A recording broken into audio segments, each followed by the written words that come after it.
Ok, dernier détail sur nos petits drapeaux. Alors là, on va plus faire des drapeaux, on va juste faire des petites couleurs, mais c'est déjà bien. Le truc de drapeau tout à l'heure, je l'ai renommé en drapeau dégradé. J'ai fait une autre fonction qui s'appelle couleur choix que je vais expliquer et j'appelle couleur choix, j'appelle plus drapeau dégradé. Donc là, bon ça on n'en a pas tellement besoin. Hop, je vais faire un input. Input ça veut dire l'utilisateur va mettre un texte dans ce cas-là. Alors pour l'instant on est dans la console, ce sera du texte tout simple. Après si on va faire des fenêtres et tout, c'est tout un autre truc. On ne le verra pas particulièrement cette année, mais si tu cherches sur internet, il va t'expliquer comment faire. Donc, ça demande tu mets combien en rouge et ça va attendre qu'on réponde. Et je le transforme en int, c'est-à-dire en nombre entier, on avait déjà vu ça, pour que ce soit un nombre et pas genre un texte, parce que pour lui, le texte 50, c'est pas pareil que le nombre 50. Donc, je lui demande pour le rouge, pour le vert, pour le bleu. Je stocke les résultats dans rouge, vert, bleu. Et puis je fais une image. Alors ce sera mon drapeau complet, tout de la même couleur. Et puis en couleur rouge, vert, bleu, ce que l'utilisateur a mis. Et j'affiche l'image. Donc on va voir ce que ça fait. Là, j'appuie sur play, ça ne fait rien. Ça fait rien parce qu'en fait là, il me dit hey, tu mets combien en rouge? Bah, je sais pas, je mets 85. Tu mets combien en vert? 63. Et tu mets combien en bleu? 212. J'en sais rien. Et là, du coup, il me fait un truc par rapport à ce que je lui ai mis. Voilà. Je pourrais essayer avec d'autres trucs. Mais comme ça, on apprend juste à lire ce que l'utilisateur il a dit. Mais en fait, c'est pas de ça que je voulais parler. Ça, c'est juste la petite intro. L'idée, c'est que je veux pouvoir mettre une condition. Et là, donc, je vais mettre couleur condition. Donc, cette fois, je demande, c'est quoi ta dernière note? Et je la transforme en entier, en nombre entier. Et je stocke ça dans la variable note. Et là, j'utilise un if. If, c'est donc une condition. Je regarde si quelque chose est vrai ou pas. If note supérieure à 12. Donc, je regarde si la note qu'on a donnée, elle est supérieure à 12. Si oui, je mets une certaine couleur qui va ressembler à du vert. Et sinon, else, ça veut dire sinon, je mets une certaine couleur qui va ressembler à du rouge. Encore une fois, rouge, vert, bleu. Donc là, globalement, je mets une couleur et ensuite, dans nouvelle image, je crée une image de la taille de tout le drapeau avec cette couleur-là. Donc ça va m'afficher globalement du rouge ou du vert. Et c'est seulement... c'est en fonction de si la note elle est supérieure à 12 ou pas. C'est important d'avoir les deux points, comme on avait les deux points ici après la définition de fonction, pour dire après ça va dedans, et aussi comme on avait après le for, pour dire après ça va dedans. Et c'est aussi important d'avoir le décalage, l'indentation, pour dire là ça va à l'intérieur du if. Si là je mets d'autres trucs ici, c'est décalé, c'est à l'intérieur du if. Si par contre, je les mets au même niveau que le else, on n'est plus dans le if, on est autre chose. Ok? Donc, je te laisse essayer ça pour voir ce que ça fait. Mais l'idée, c'est que si je fais play, il va me dire c'est quoi ta dernière note? Si je mets 250, il va me mettre du vert, parce que 250 sur 20, c'est plutôt pas mal. Par contre, si je recommence, je lui mets c'est quoi ta dernière note? J'ai eu moins 9 sur 20. Là, il va mettre du rouge parce que c'est plutôt quand même pourri en fait comme résultat.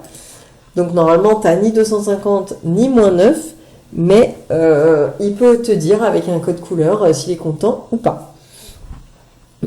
Et après, bien sûr, tu peux mettre 8 si tu penses que 8 c'est plus correct. Tu peux mettre 15 si tu penses que toute note en dessous de 15 c'est pourri, etc. Ok? Alors, on peut faire un autre petit truc. On peut faire un cas un peu intermédiaire. Donc, on va faire un elif, qui est la contraction de else, qui veut dire sinon, et if. Sinon, si la note, elle est par exemple supérieure à, 10, donc si j'ai entre 10 et 15, je peux mettre une couleur un peu orange, un peu, Donc là, on a rouge, vert, bleu. Putain, on a qu'à mettre du bleu plutôt. Comme ça se verra que c'est pas la même. Hop. Donc, un peu de rouge, un peu de vert, mais surtout beaucoup de bleu. Donc, si la note elle est supérieure à 15, je mets plutôt du vert. Si elle est supérieure à 10, mais inférieure à 15, je mets plutôt du bleu. Et sinon, je mets plutôt du rouge. Et donc là, on peut essayer ça. C'est côté dernière note. On va taper dans l'entre-deux pour voir ce que ça fait. Ah, il met du bleu. Si on recommence, tac, c'est côté dernière note, 1. Bon, bah là, il n'est pas content. Et si on recommence encore, c'est côté dernière note, 19. Ouais, il est content. Voilà. Donc maintenant, tu maîtrises le if avec les conditions et le else. Donc là, avec le else, tu n'as pas besoin de mettre de conditions parce que c'est juste sinon. Donc tu ne mets pas else note inférieure à 10. Si on est dans if note supérieure à 10, else, sinon, ça veut forcément dire la note elle est inférieure à 10. Ou égale, quoi, du coup. Donc ne mets pas de conditions après le else. Tu as appris à faire un for, d'accord, donc une boucle qui se répète. Tu as appris à récupérer des données de l'utilisateur que c'est lui qui rentre avec le input. Tu as appris à afficher avec le print, c'est pas là-dedans, mais tu as appris quand même. Tu as appris à gérer des jolies petites couleurs de pixels, ce qui va te servir aussi. Et puis, bah, tu as appris à t'y retrouver dans ce bazar et à chercher quand tu avais une erreur, genre quand tu fais une faute de frappe, et ben il est pas content, puis quand tu essayes de le lancer, c'est quoi ta dernière note, 5, puis après, name color is not defined, bah ouais, et ouais, parce que tu as fait une faute de frappe. Donc attention, il y a des choses en anglais, des choses en français. Pourquoi ? Parce que les choses en anglais, c'est les choses qui sont déjà définies dans le langage, c'est pas toi qui les as définies. Par contre, là, par exemple, le mot note ou le mot couleur, ici, c'est moi qui les donne. C'est-à-dire, c'est des noms de variables que j'ai choisis moi, ou nouvelle image. C'est moi, je dis, bah, le image.new, j'appelle ça nouvelle image, pour pouvoir le réutiliser après. Donc, c'est moi qui le nomme. Du coup, je le mets en français, je pourrais le mettre en anglais aussi, ça n'empêche pas. Mais voilà, si je commence à coder en anglais, tout le monde va partir en courant. Donc, je le mets en français. Là, de la même façon, couleur condition, c'est le nom de ma fonction, c'est moi qui l'ai choisi. Donc, j'ai mis en français. Mais show, c'est pas moi qui l'ai créé, ça c'est une fonction, c'est pas moi qui l'ai fabriqué. Donc, je mets comme ça existe déjà. New, c'est pas moi qui l'ai fabriqué, je mets comme ça existe, il se trouve que c'est de l'anglais. Et là, on a l'impression que c'est image, mais en fait c'est image. Donc c'est de l'anglais aussi.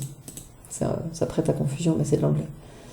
Donc voilà, l'idée c'est de pas trop se mélanger entre tout ça. Et dernier détail, qu'est-ce qu'on peut mettre là, à la place de demander à l'utilisateur, tu mets combien en rouge, vert, bleu, on peut y mettre dans la fonction rouge, vert, bleu. T'as vu, j'ai dit y mettre. Bon, si t'es du coin, ça t'angoissera pas. Et si je mets couleur choix, maintenant ça veut dire qu'il attend en fait une valeur pour rouge, pour vert et pour bleu. Donc, mettons, je vais mettre 50, 12 et 201. Donc, rouge, vert, bleu, ça va faire un truc surtout bleu là. Et ici, si je fais ça, et ben, ouais, il me fait un truc surtout bleu. Et ça fait que du coup, je peux en faire plusieurs avec des couleurs différentes. Et on a là un petit peu tout l'intérêt de la fonction, c'est qu'on peut mettre des paramètres différents dedans. Donc là, si je le mets, hop, il en a ouvert plusieurs.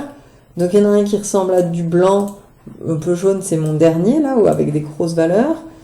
Ils sont où les PPR? Tac. Il y en a un qui est du bleu clair, bleu cyan, donc il y a du vert et du bleu. Donc rouge, vert, bleu, c'est le deuxième.